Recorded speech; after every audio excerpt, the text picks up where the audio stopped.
Hello everyone. In this short video, I would like to show you how you can program incremental encoder. First, we will use a timer as usual, but which group of timer we have to use? We can see here in reference manual 4 groups of timer. Which one we could use to program our encoder? First, we go to every group and see some feature if we can use this group or not. In advanced control timers, we can go to introduction, main features. We can see here this timer is 16-bit and supported incremental encoder. So this group we can use for our purpose. We go to next group and see here also is 16-bit timer 3 and 4 and 32 bits timer 2 and 5, and here is supported for encoder. So we can also use this group to program our encoder. The third group is general purpose timers. We can see here 16-bit, but we don't see anything recording to encoder. So this group we can't use to our purpose.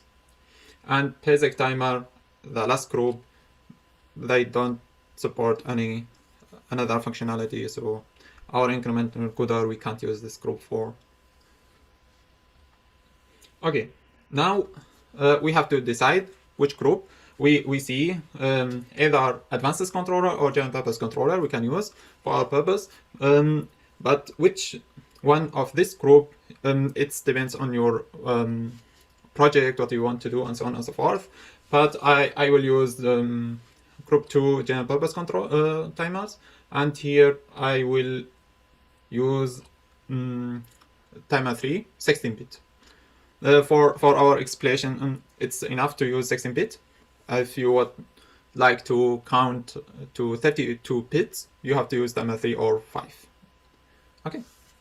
Now we have seen that this group supported our encoder. So which functionality is supported, or how we can figure out which functionality we can use here? We can go to this functionality description, and here we can see it's encoder interface mode, and here we can see everything what you need to program our encoder. But okay, I will use timer 3, okay, in my purpose. So I have to know which port connected to timer 3. So we can go to maps, memory maps, and here we can see timer 3 is connected to pass AP1. So we have to enable this pass to clock the timer. And the second one, what we need to know here, what we need to figure out actually, which pins we have to use. In our case, we can go to another PDF to see here. Our timer, actually timer 3 connected to channel 1 and to port A, pin 6 and 7. And we have to use that as alternate function, okay? Alternate function 2, actually, okay? And this is the second information what we have to use. Okay, we go back to our reference manual and we go to our timer again to see what we have to program. Actually, if we go to 519, we can see here the general purpose timer block diagram.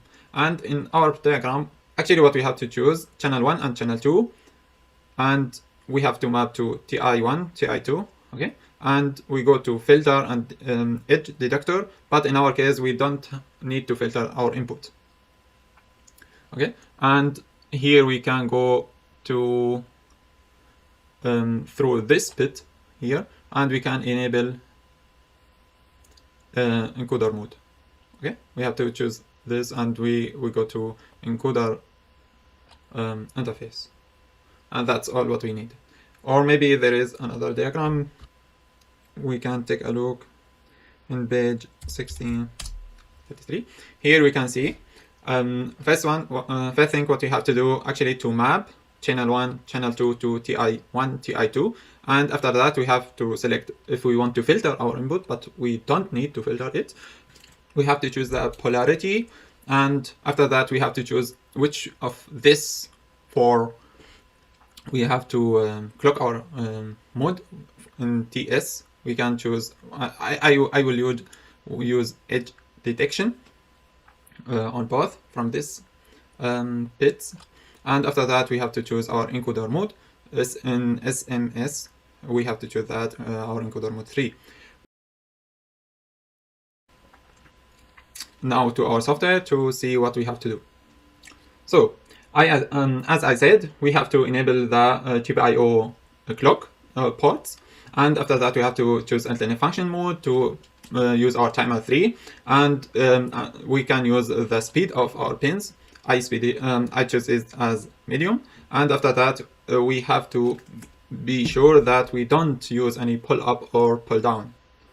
Okay, and our alternate function 2 as we so. Okay, that's all what we have to use for our GPIO app. Now our timer. Our timer, as we saw in maps and memory maps, we have to enable our timer clock, and we can do that here. And after that, we have to map channel 1 and channel 2, what we see here, channel 1 and channel 2 to TI1 to I2, and here you can see that through this bits we can map this. And after that we can choose the polarity. Our polarity I choose here to trigger, and after that and after that we have to choose SMS mode as encoder, and as trigger here for this one I choose this trigger. Okay, and that's all what we need to do. One thing more, if you want to enable the interrupt to count on interrupt receive, you have to choose the interrupt pin, and you have to enable counter to start counting. In our interrupt, we have to call this function. This function will read the counter, and that will give us the position.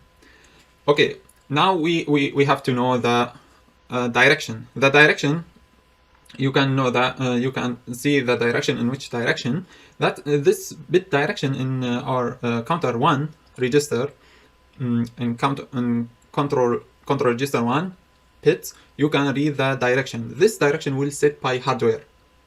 You have only to read it. Okay, and I encode that if in one direction I will set the direction to -1, and in another direction to +1, so left and right. And this callback function we have to enable in our interrupt handler. We have to call this function in our interrupt handler to enable at every clock. And that's all what we need for this simple example.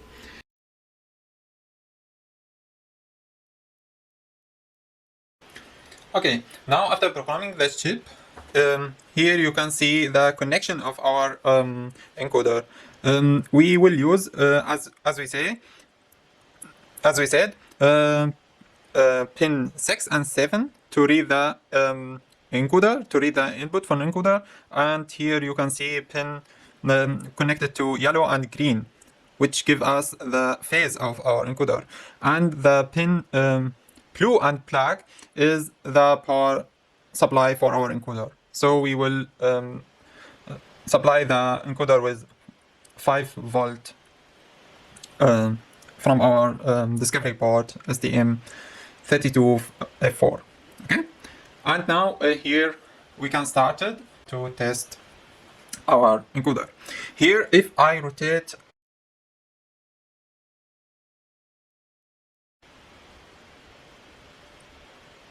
so you can see that the encoder increase the value. And if you see here, small rotate will change the direction. Okay? And as I said, 1 means I rotate in right direction, and -1 I rotate in another direction or left direction. And you can see here how the encoder increase and decrease depends on the direction. Okay, as extension, actually, we can to two extension. The first one, how can we encode that direction to speed, or how we can read the speed of the motor, not only the position. Okay, and another extension, how we can program this encoder with DMA. This two extension we can make in another video and see what we can do for this extension.